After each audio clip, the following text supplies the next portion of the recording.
Hey, my name is Greg Turco. I'm a photographer and a digital artist.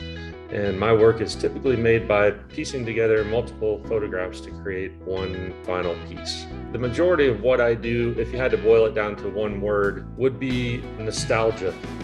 Everything, regardless of whether it's my buildings that I photograph or old records or books, starts off with nostalgia in mind. I've noticed over the years that typically nostalgia is something that everybody can relate to. So for me, it's a good jumping off point. I like to explore that realm with my photography.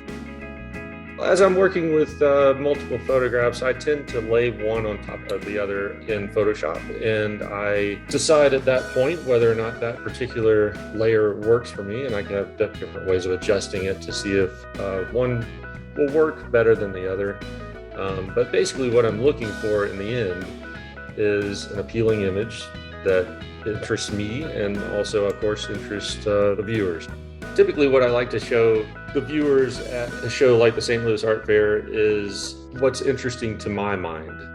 I see all these buildings and the other media and things that I photograph.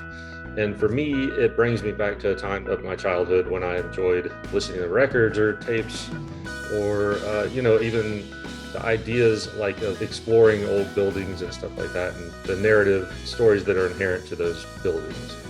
So I'm hopeful that when people come into my booth, they will enjoy that in the same kind of way that I do. I hope when you come to the St. Louis Art Fair that we can look through a few albums and enjoy ourselves talking about the days past, and maybe you'll find some art to bring home with you.